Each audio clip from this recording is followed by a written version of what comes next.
Masking duty continues on the B17. All I'm using is Tamiya tape and a sharp number 11 blade, and I am masking out all the clear parts. Slow process, but it's worth it when you get it on the kit. And then I'll add the machine guns on and get everything buttoned up and get it on the kit. People ask me on my aluminum finish.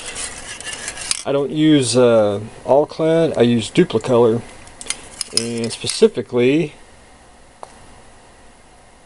silver charcoal metallic. I think this is an excellent base coat for an aluminum finish, and then when you start adding weathering and everything, it really dulls it down, makes it look like it's a worn aircraft.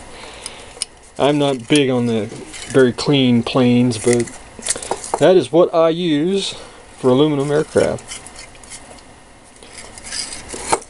Star Destroyer. I am about to see the light at the end of the tunnel.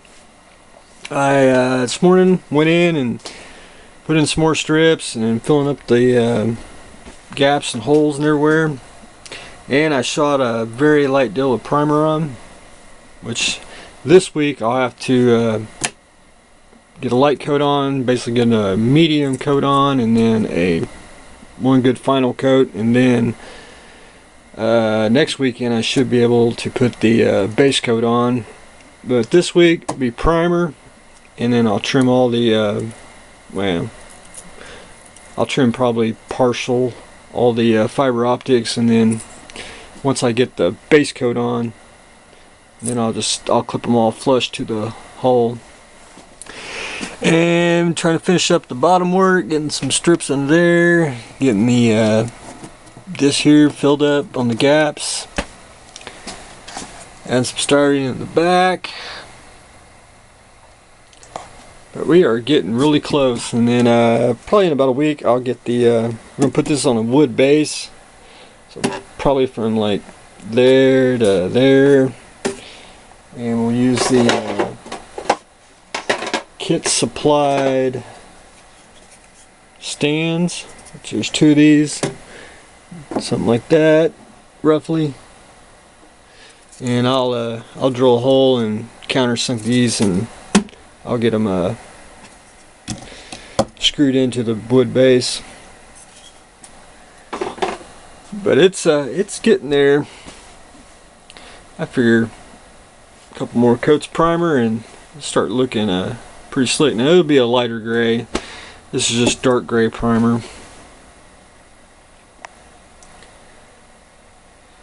And while I wait for that to dry, I got two parts left, and that's a little Blockade runner, which I'm taking some ABs epoxy sculpt and filling in the gaps, and I'm trying to do a little card work, because this comes in two pieces, two halves, and I'll just sand and get everything pretty close to shape.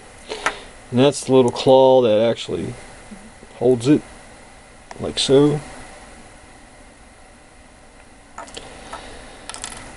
So I'm doing that today, and Monday or Tuesday I should have the Moebius Battlestar in, and I'll start rocking and rolling. But I'll show everyone the old monogram one. Now everyone says, it's inaccurate, which it is, but still one of the coolest models known to man.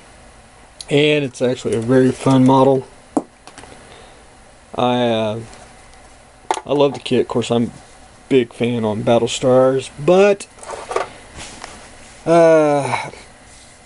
for the lighting on the Moebius kit, got me my LEDs wired up, and I'll put one in the back of the bay on each side, basically like so. For the engine, be two cool whites for the thrusters, and one red one for the middle light there. Basically, be something like this. And then I want to do two LEDs. I'll probably I want to do one, but I'll probably do two just to keep the bright light intensity after I drill all the holes for the lights in the bridge. And there's actually lights that go through right about here. And then I'll just do one side LED with the fiber optics, and then this side. And my game plan for lighting the bay, because I'm only going to do it about right there, is that's the matte painting used on the studio scale one. And I'm just going to scale that down, and it'll be really tiny, and do that on clear decal paper so I can backlight it through here. And that's basically the size of the opening, give or take. It may be a little bit bigger, but give you all an idea. And that's basically all the lights. I'm gonna have about 1, 2, 3, 4, 5, 6, 7, 8, 9 lights. That'd be about it for the Moebius kit. And I have no idea where I acquired these. They were built up, but I do got two of them, the Galactica and the Pegasus. But that's what I'm doing today. Stay tuned next for the review of the Battlestar Galactica.